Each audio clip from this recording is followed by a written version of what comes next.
This is Gary Stieber with a message from Psalm 23.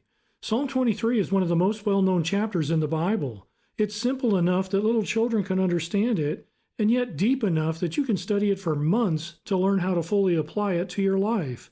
Many people know the psalm. Our goal is to better know the shepherd of Psalm 23. Now, before we begin, I'd like to remind you that if you follow the Explore the Bible study schedule, like we do, we give away our study materials free of charge.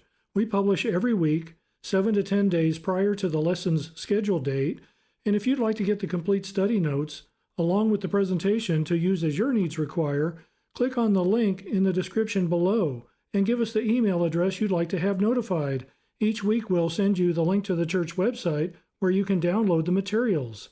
Now, before we begin, let's set a little context, as we always do.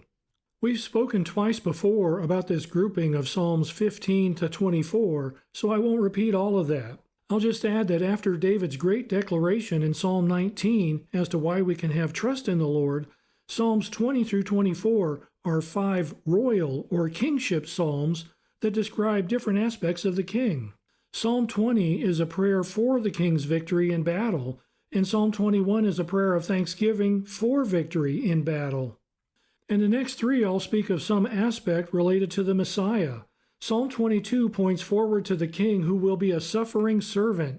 It's spoken of in the past tense, but looks forward to Jesus' work on the cross. It opens with the phrase, my God, why have you forsaken me?" in Psalm 22, verse 1. Jesus quotes that from the cross. Verses 7, 8, and 18 all allude to his crucifixion. Psalm 24 describes the sovereign, reigning king of the future, and while the word crown isn't used, the phrase the King of Glory is used 5 times.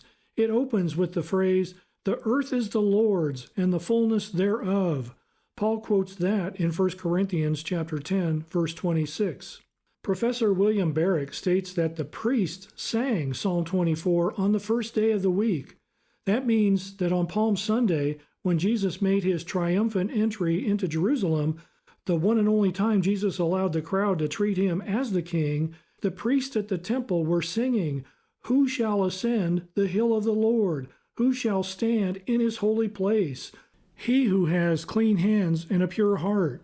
Lift up your heads, O gates, and be lifted up, O ancient doors, that the King of glory may come in. Who is this King of glory? The Lord of hosts. He is the King of glory."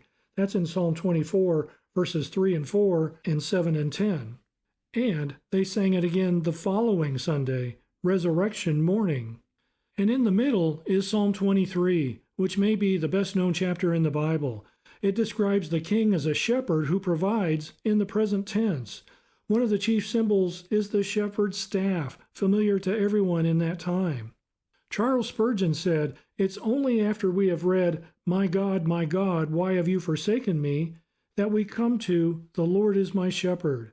We must know the value of bloodshedding before we may truly know the sweetness of the good shepherd's care. Those are the words of Charles Spurgeon.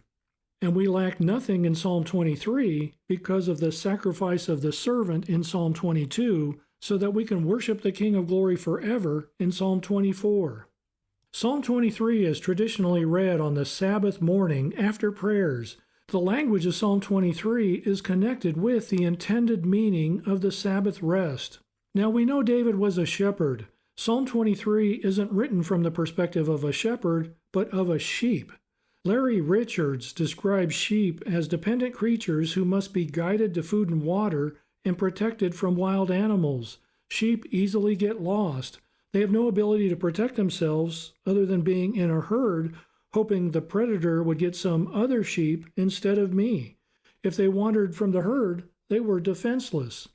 Now there's a joke that says sheep are an argument against the theory of evolution. Evolution is about the survival of the fittest. Well, there's no way sheep could have survived that process. You see, the lions could eat sheep every day if it weren't for the shepherd. The shepherd will do everything in his or her power to protect the sheep. David said, "The young lions suffer want and hunger, but those who seek the Lord lack no good thing." That's in Psalm 34, verse 10. You see, the lions have to feed themselves. The sheep are cared for and fed by the shepherd. And Philip Keller, who was himself a shepherd, said that sheep require more care than any other class of livestock. Now, God created a lot of animals with incredible capabilities and instincts. Many fish and bird will migrate thousands of miles to return to the same feeding grounds or spawning sites. The monarch butterfly can travel up to 3,000 miles during their migration. Sheep will never do that. They just wander off with no sense of direction. And the introduction simply states, a Psalm of David. Psalm 23 can be outlined in a lot of ways. One is, God leads us in verses 1 through 3. God is with us in verses 4 and 5, and God is pursuing us in verse 6. Now, with that as background, we'll start our study of Psalm 23 in the most obvious place. That's Ezekiel chapter 34. In Ezekiel 34, God condemned the leaders of Israel by calling them shepherds who feed themselves rather than the people of Israel. He said, the weak you have not strengthened, the sick you have not healed, the injured you have not bound up, the strayed you have not brought back, the lost you have not sought, and with force and harshness you have ruled them. That's in verse 4. He said, I am against the shepherds, in verse 10. He said, I myself will search for my sheep, and I will rescue them from all places where they have been scattered. That's in verses 11 and 12. He said, I will feed them with good pasture. They shall lie down in good grazing land. That's in verse 14. He said, I will seek the lost, and I will bring back the strayed, and I will bind up the injured, and I will strengthen the weak, and I will feed them in justice. That's in verse 16. And speaking of the Messiah, some 400 years after David died, God said, my servant David shall be prince among them. That's in verse 24. And he said, I will make with them a covenant of peace. That's in verse 25. And they shall know that I am the Lord their God with them. That's in verse 30. Well, a lot of that imagery comes from Psalm 23, which gives us the godly image of a shepherd. Now, I think it would be good if we just read Psalm 23 start to finish before we dive in and dissect it verse by verse. Maybe you can read it along with me. The Lord is my shepherd, I shall not want. He makes me lie down in green pastures. He leads me beside still waters. He restores my soul. He leads me in paths of righteousness for his name's sake. Even though I walk through the valley of the shadow of death, I will fear no evil, for you are with me. Your rod and your staff, they comfort me. You prepare a table before me in the presence of my enemies. You anoint my head with oil. My cup overflows. Surely goodness and mercy shall follow me all the days of my life, and I shall dwell in the house of the Lord forever. Okay, now we'll pick it up in verse 1. The Lord is my shepherd, I shall not want. The Lord is the focus of the psalm. This is the relational name of the God of the covenant, Yahweh or Jehovah. And throughout the Bible, the word shepherd is associated with kings and high-level leadership. The word pastor comes from the Latin word meaning shepherd. God is the ultimate leader or shepherd. Both God and the Messiah are referred to as shepherd in Genesis chapter 49, verse 24, Psalm 80, verse 1, Isaiah 40, verse 11, Micah chapter 5, verse 4, and a great many other places. And that's really a remarkable thing. We read Psalm 23 and see that the shepherd is a provider and a caretaker. But in the culture of the day, a shepherd was one of the lowest jobs possible. It's dirty, filthy work done 24 hours a day as the shepherd lives with the flock. Shepherds were considered perpetually unclean because of their constant exposure to the animals. Shepherds weren't allowed in the tabernacle or the temple area because of it. They were detestable to the Egyptians. We saw that in Genesis chapter 46, verse 34. Now, while many of the great leaders of Israel were shepherds, Abel, Abraham, Moses, Rachel, and David, as well as others, it was the work that left them outcasts. A shepherd is a wonderful picture of humility and a provider, and that's the perfect picture of Jesus.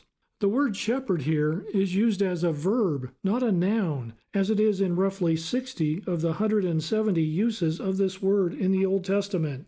That implies action, and perhaps we can understand this as the Lord shepherds me or is shepherding me. Now let me ask you a question. What does a shepherd do? Well, the old saying is that sheep need to be led, fed, and protected. And that's what we'll see. Now notice the confidence here. The Lord is my shepherd. He doesn't hope for the Lord to be a shepherd. He's confident in his knowledge of the fact. And it's also personal. While the Lord came to be the shepherd of the world, David declares him as my shepherd. He doesn't declare him as our shepherd or the shepherd of the world. If nobody else acknowledged him as their shepherd, he is mine. And as is often the case in the Bible, that doesn't exclude anyone else. We can all claim him personally as my shepherd. Now, David knows the character of his shepherd. And we saw in our study of Psalm 18 a few weeks ago, he said, I love you, O Lord, my strength. The Lord is my rock and my fortress and my deliverer, my God, my rock in whom I take refuge, my shield and the horn of my salvation, my stronghold. That's in Psalm 18, verses 1 and 2. He used the word my 9 times there. And to all of that, he adds the Lord is my shepherd here. The word want here means to lack. We won't lack for anything under God's care. Think about the Israelites as they wandered in the wilderness. They lacked nothing because God provided everything. They wanted other things, but they didn't lack anything. God ensured their needs were met. Moses used the same word when he reminded the Israelites, For the Lord your God has blessed you in all the work of your hands. He knows you're going through this great wilderness. These 40 years the Lord your God has been with you. You have lacked nothing. That's in Deuteronomy chapter 2, verse 7. It speaks of our satisfaction and sufficiency under the care of the shepherd. The truly wealthy person isn't the one who has the most, but the one who needs nothing more. We fight the tendency to want a lot of things in our life, but with God, we lack nothing. We have no other need than Him. Contentment doesn't come from what we have, but who we have. Paul said he learned to be content in all circumstances, whether he had much or little. He said, I can do all things through Him who strengthens me. That's in Philippians chapter 4, verse 11. Jesus said, Seek first the kingdom of God, and everything else will be added to you. That's in Matthew chapter 6, verse 33. He was speaking about our spiritual needs, not everything we might physically want. Jesus said, God feeds the ravens and grows fields of lilies, and He can take care of our needs as well, in Luke chapter 12, verses 22 through 31. And Jesus said, I am the good shepherd. The good shepherd lays down his life for the sheep. That's in John chapter 10, verse 11. 5 times in John chapter 10, Jesus said the sheep know the shepherd's voice and so will follow him. And that's a big point. We can only be led by Jesus if we belong to Him and are listening. Verse 2, He makes me lie down in green pastures. He leads me beside still waters.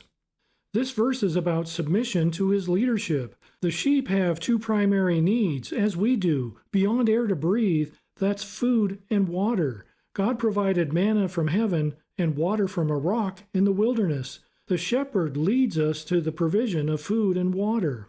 The green pastures describe the new growth in the spring. My wife Melba and I like to garden, and there's something special about the first harvest of green beans or other produce than everything that comes after it. That's why the concept of first fruits is so significant in the Bible. This describes the first fruits of the grass in the field. This is the fresh, new, and tender grass of the spring. The word still here is the word most commonly translated as rest. Speaking of his desire to build the temple, David used the same word when he said, Hear me, my brothers and my people. I had it in my heart to build a house of rest for the ark of the covenant of the Lord and for the footstool of our God, and I made preparations for building. That's in 1 Chronicles chapter 28, verse 2. The still waters are free of risk or danger. There is common imagery in the Bible of turbulent, chaotic waters, and these waters of rest stand in contrast to that. Remember the story of Jesus asleep in the boat when a storm came up? Many of the disciples who were with him were professional fishermen and have a lot of experience being on the sea, and yet they're afraid they're going to drown. What does Jesus do? Well, He calms the waters. He takes the threat away. For the sheep, it makes it easy for them to drink. And speaking of provision, Paul said, "My God will supply every need of yours according to his riches in glory in Christ Jesus." That's in Philippians chapter 4, verse 19. Now, Philip Keller was a professional shepherd and wrote a book entitled A Shepherd Looks at Psalm 23. In it, he said that sheep won't lie down in 4 conditions. First, they won't lie down if they're afraid or don't feel secure. Second, because they are social animals, they won't lay down if there is discontent or friction in the herd. Third, they won't lie down if there's flies or other annoyances that are present. And fourth, they won't lie down if they're hungry or anxious about food. And as we are like sheep, we might say that we can't relax in those 4 situations either. The Lord will provide in our fear, friction, flies, and famine. We'll lack no good thing because he leads us to what we need.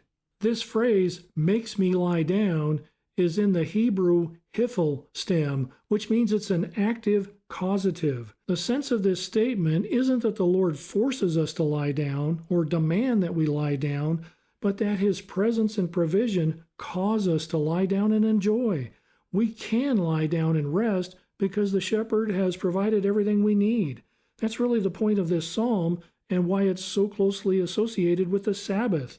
Too often, we charge headfirst into the stress and distraction of the world. God knows we need a rest from that. Jesus said, "Come to me, all who labor and are heavy laden, and I will give you rest." That's in Matthew chapter 11, verse 28. Bruce Waltke said we can understand the word leads here as he escorts us with care. And the word is in an intensive, active force of emphasis. He very diligently escorts us with care. And we've seen before that there is a difference between being full and being satisfied. This is a picture of satisfaction. In modern-day practical terms, perhaps the grass and the still waters represents God's word and prayer. The green pastures and still waters aren't just poetic metaphors. They are realities of peace and renewal he provides for us in ways that go beyond our understanding. Verse 3, "He restores my soul. He leads me in paths of righteousness for his name's sake." We move from physical analogies to a spiritual one. The word restore means to go back to the original condition. God's original intention was that mankind would enjoy fellowship with him in perfect harmony with him. God's saving grace is all about providing restoration to sheep who so easily get lost. The phrase "my soul" can mean the same thing as me. We can easily understand this as a reference to salvation. Isaiah said, "All we like sheep have gone astray. We have turned every one to his own ways." That's in Isaiah chapter 53, verse 6. Peter said, "For you were straying like sheep, but have now returned to the shepherd and overseer of your souls." That's in 1 Peter chapter 2, verse 25. Restoring our soul is the primary mission of Jesus. The word "leads" here is in a causative sense. We want to follow him because he is so good to us. He doesn't just point the way, he walks along with us. We've already said that sheep have very little directional ability. And notice the order here. He heals us and then leads us. That's what happens in salvation. We can't truly follow God unless our soul is restored to its intended state of oneness with him. Now, it's said in many different ways, but paths of righteousness are a common expression in the Bible.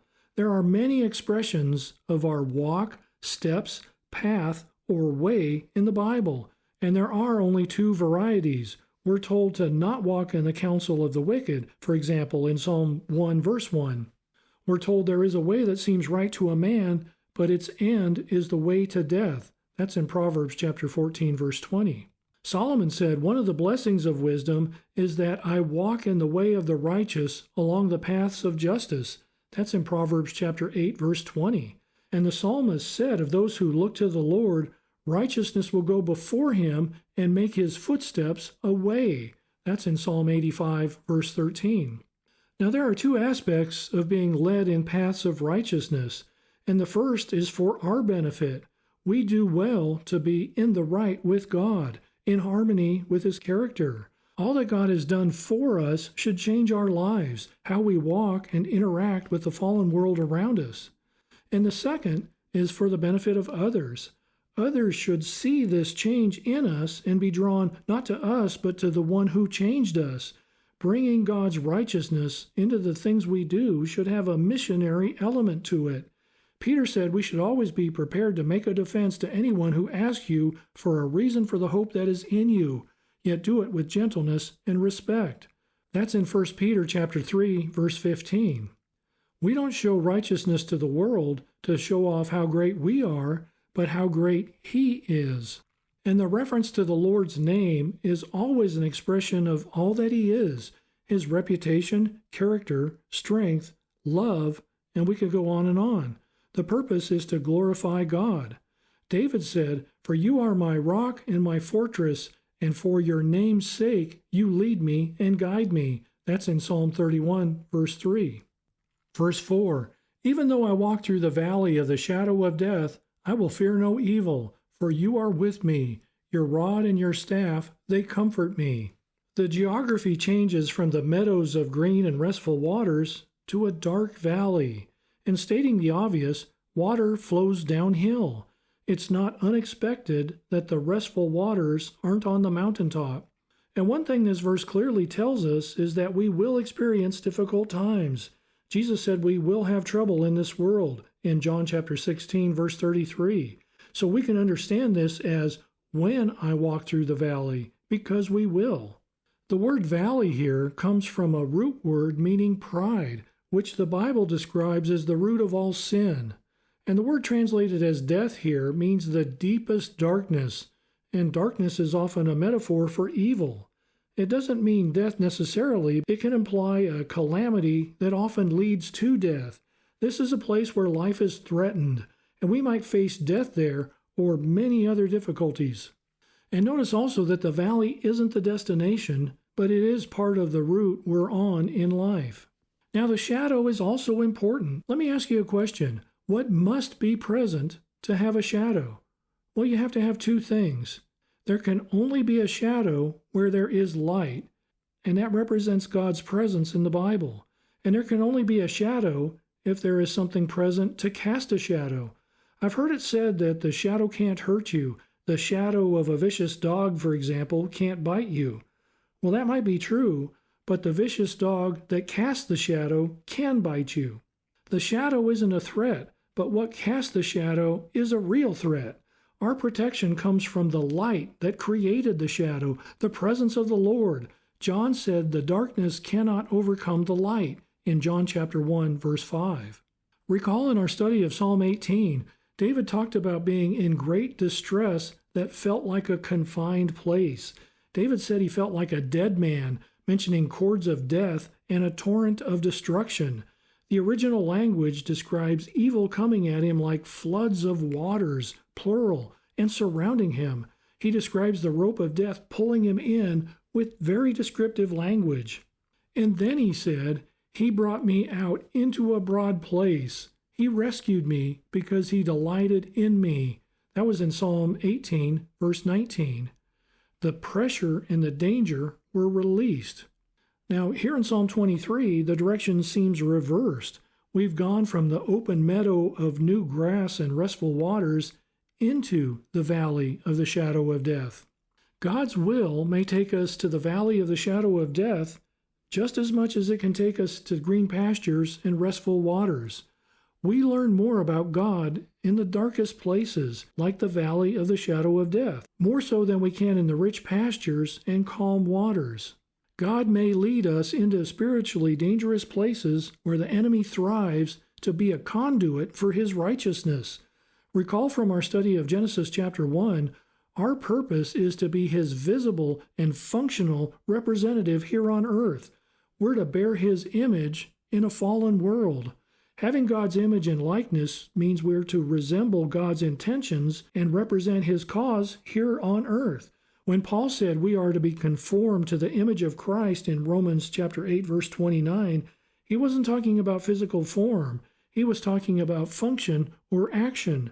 We are fortified by him with defensive protection against attack when he leads us into the valley of evil. We are not left unprotected or unguarded. Now, there's a big difference between being led by God into the valley of evil to represent him and our doing evil by our own desires. God is always with us, but he's with us in a different way when he leads us into the valley of evil to bring his righteousness and do his work than he is if we wander there on our own accord to do evil. Now, notice the pronouns change from the third person in the first 3 verses to the second person here. The Lord is now referred to as you and your rather than he. Perhaps now he's not speaking about the shepherd, but to the shepherd. Now, this is one of 100 different ways the Bible illustrates there is nothing more important than God's presence in our lives. Here, it gives assurance in the absence of fear in a dangerous place. As long as we're with the shepherd, we'll be okay. The rod was the shepherd's defensive weapon to be used as a club in defense against wild animals. And the word staff here speaks of support and supply. It's used to guide, control, and direct or block sheep from a certain direction. It could be used to lift them out of a bad spot or draw them back away from the edge of a cliff. It can be used as a tool for disciplining sheep. It had many uses. And we saw the same word translated as support in Psalm 18, verse 18, which said, "They confronted me in the day of my calamity, but the Lord was my support." Now there is emphasis on the word comfort here, implying great comfort. This rod and staff provides great comfort because it removes worry. The shepherd will protect me when I need protection, provide direction when I need that, and yes, discipline when I need that. In John chapter 10, Jesus described a sheep pen, the importance of the gate, and the relationship between the true shepherd and the sheep. The sheep pen had an opening with no door or gate, so the sheep could move freely in or out as needed. Then Jesus said, "I am the door of the sheep." That's in John chapter 10, verse 7. The shepherd slept at night in this opening to the sheep pen, becoming a literal door or gate to the sheep. No sheep could get out, and no predator, whether man or any animal, could go in without going through the shepherd. This is a wonderful picture of protection. David said, "The Lord is my light and my salvation. Whom shall I fear? The Lord is the stronghold of my life. Of whom shall I be afraid?" That's in Psalm 27, verse 1. Joshua was told, "Have I not commanded you? Be strong and courageous. Do not be frightened, and do not be dismayed, for the Lord your God is with you wherever you go." That's in Joshua chapter 1, verse 9.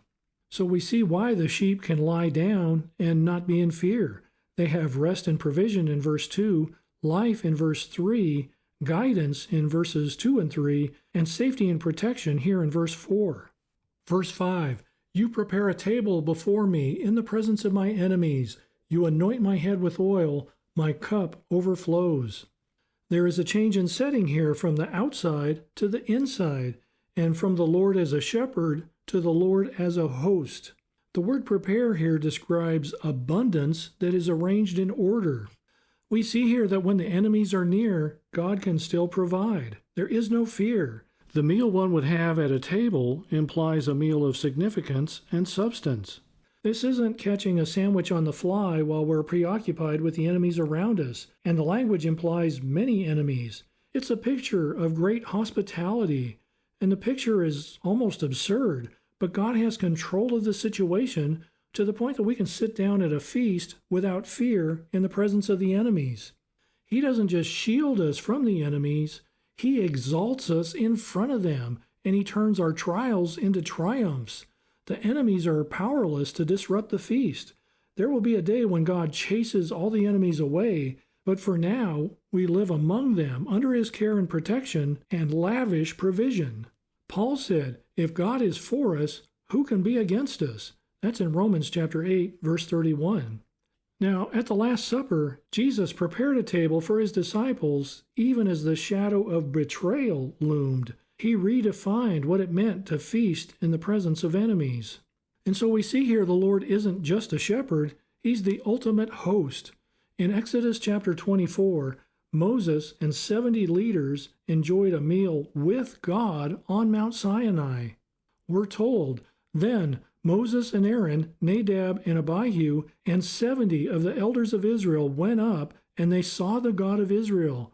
There was under his feet, as it were, a pavement of sapphire stone, like the very heaven for clearness. And he did not lay his hand on the chief men of the people of Israel. They beheld God and ate and drank.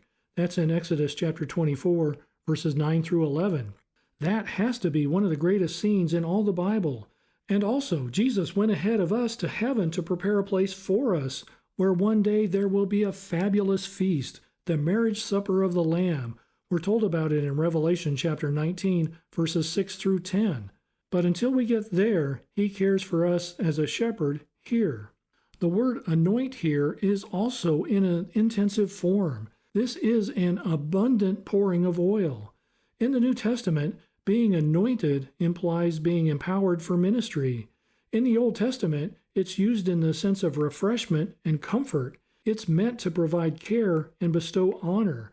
We are valued guests of the Lord. These three images demonstrate God is in control of all things, and we can rest in his presence even in the worst of situations. It's a picture of care, abundant provision, and generosity no matter what. Paul said, God is able to do far more abundantly than all we ask or think. That's in Ephesians chapter 3, verse 20. Verse 6, surely goodness and mercy shall follow me all the days of my life, and I shall dwell in the house of the Lord forever. The word surely here is an affirmation of certainty. He doesn't say, hopefully goodness and mercy will follow. He says surely or certainly. The word follow here means to pursue or chase. It's a word used in some intense situations involving enemies, like Pharaoh chasing the Israelites after he let them go in Exodus chapter 14, and Saul pursuing David to kill him. That's in 1 Samuel chapter 23, verses 25 and 28. David knew what it was like to be pursued by an enemy, but he declares here the greatest thing pursuing him is the goodness and mercy of the Lord. The word goodness here refers to goodness in its broadest sense. This is the Lord's goodness in every sense of that word. This is the same word God used when he looked at each day of creation and saw that it was good. It's the same word Joseph used after his brothers sold him into slavery when he said, you meant evil against me, but God meant it for good. God's goodness is active in your life every minute of the day. The original lie from the deceiver that led to the original sin was that God really isn't all that good. David describes the goodness of God is beyond imagination. Now, towards the end of the book of Exodus, Moses said to the Lord, if I have found favor in your sight, please show me now your ways that I may know you in order to find favor in your sight. God replied, my presence will go with you, and I will give you rest. You see, Moses asked God to show him how to live, and God's response was that my presence is with you and is everything you need. His way refers to a person, not a set of actions. Moses then asked God to show him his glory. God replied, I will make all my goodness pass before you, and will proclaim before you my name, the Lord. And I will be gracious to whom I will be gracious, and I will show mercy on whom I will show mercy. But, he said, you cannot see my face, for man shall not see me and live. That's in Exodus chapter 33, verses 13 through 20. This goodness that pursues us all our days is the same glory that God revealed to Moses, which made Moses' face shine with God's radiance. The word mercy here is the familiar word chesed. It combines the idea of love, generosity, and commitment into one word. It expresses a deep personal care with loyalty. It's a faithful covenant love in action. It's a loyal love, dependable kindness, and committed faithfulness. That's the kind of goodness and love that relentlessly chases after us. We don't need to chase after God's favor or his will for our lives because it actively pursues us every moment of every day as long as we live. This is a great summary of all that it means to belong to the shepherd. God's goodness and mercy chasing us may also be a poetic way of telling us to slow down into the Sabbath rest more often. Let me ask you a question. What does the image of something chasing a person bring to your mind? In my mind, it makes me think of something chasing someone who's running away. Maybe this is telling us to take more moments away from the busyness of the world and be still and know I am God. That's in Psalm 46, verse 10. It's not like we're going to outrun God's goodness and mercy, but we can busy ourselves to the degree we miss out on a lot of it. The phrase, dwelling in the house of the Lord, speaks of the presence of God. It describes having access to God. The Bible declares in many ways that there is no greater gift than the presence of God. And this can't refer to the temple because the temple didn't exist during David's lifetime. And it also can't refer to the tabernacle because nobody could live in the tabernacle. The tabernacle is referred to as the house of the Lord in 1 Samuel 1 verse 7 and 2 Samuel 12 verse 20, but the phrase here probably refers to us being in God's presence to worship Him. The whole reason God created mankind was to enjoy fellowship with Him. This is a call to return and dwell eternally secure in God's house, today fulfilled in the church, shepherded by the resurrected and exalted Christ. We look forward to worshiping God in His presence for all eternity. John heard the voice of Jesus on the throne, and he said, "Behold, the dwelling place of God is with man. He will dwell with them, and they will be His people, and God Himself will be with them as their God." That's in Revelation chapter 21, verse 3. And this psalm ends as it began, with the assurance that God is with us in love and provision for us. Now, it seems like I've quoted this verse 3 or 4 times in our study of Psalms, and I'll do it again here in closing. Jesus said, "Blessed are the poor in spirit, for theirs is the kingdom of heaven." That's in Matthew chapter 5, verse 3. Before we can accept Jesus as my shepherd, I have to understand that spiritually speaking, I'm like a sheep, and we understand that spiritually we have nothing on our own, and accept Jesus as the ultimate shepherd, we find rest, comfort, provision, restoration of our souls, goodness and mercy, and the kingdom of heaven for eternity. Jesus said, "I will never leave you nor forsake you." That's in Hebrews chapter 13, verse 5. Here's a summary of things that we see in Psalm 23. I don't know the source of this, but I think it's very good. We see relationship, supply, rest, refreshment, healing, guidance, purpose, testing, protection, faithfulness, discipline, hope, consecration, abundance, blessing, security, and eternity. That's an overwhelming thing to think about. In the Bible, there are several compound names of God, and we see most of them here in Psalm 23. We see Jehovah Raha, the Lord is my shepherd. We see Jehovah Jireh, the Lord our provider. We see Jehovah Shalom, the Lord is peace. We see Jehovah Rapha, the Lord who heals. We see Jehovah Sidkenu, the Lord our righteousness. We see Jehovah Shammah, the Lord is there. We see Jehovah Nisi, the Lord my banner. And we see Jehovah Kadesh, the Lord who sanctifies. Okay, well, let's go ahead and summarize and find application. And there are many, many points that could be taken in application here, but I offer the following. First, God leads us, He is with us, and He still pursues us. He goes before us, He is with us, He comes behind us. He knows your needs and fears, and His love surrounds us. John said, "Perfect love casts out fear." That's in 1 John chapter 4, verse 18. And Jesus is perfect love. He can see both your external circumstances and the anxiety in your heart, and He is nearby. Do you feel comfort in whatever situation you're going through? Well, our biggest challenge is to just trust Him. And if you have a complaining or critical spirit, pray through Psalm 23 and focus on God's perfection. A complaining sheep is a reflection of the care the shepherd is providing. Psalm 23 should help us understand the goodness and mercy of the Lord, and that we are truly blessed. Second, it's easy to see why this psalm is associated with the Sabbath. The Sabbath is a feast of remembrance, recognition, and anticipation all wrapped together. It's a day when the kingdom to come has come and is celebrated in His presence. It's a celebration of rest, peace, abundance, and joy. It's a celebration of silence from the noise of the world to focus on the still small voice inside of us, to delight in His presence and recognize we are complete in Him and need nothing else. And it's a time to be thankful for all He's done for us and feast with the King. The result of all of that should be worship. The enemy desires to stop our worship of Him by keeping us busy and stressed out. This has all of the elements of the Sabbath, but notice there's no mention of this having to be done on the Sabbath, the seventh day of the week.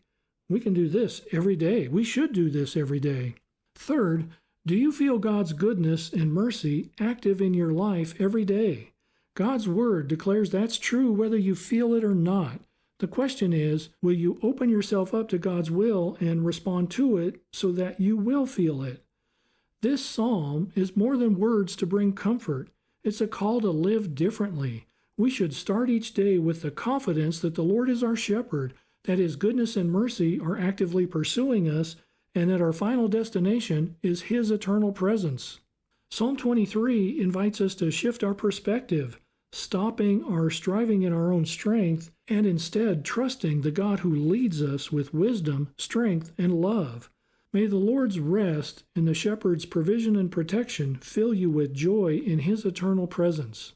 And finally, if you haven't accepted Jesus as your Savior, as your shepherd, there is no chance God has given up on you. His goodness and mercy went to the cross for you and for me. Every invitation requires a response. Jesus is the good shepherd of John chapter 10, verse 11. He is the great shepherd of Hebrews chapter 13, verse 20. And He is the chief shepherd of 1 Peter chapter 5, verse 4. But all of the greatness we've just seen won't mean anything to you unless you accept Him as your shepherd. And you do that by accepting Jesus as Savior over your life. He'll forgive your sins and credit His righteousness to you forever.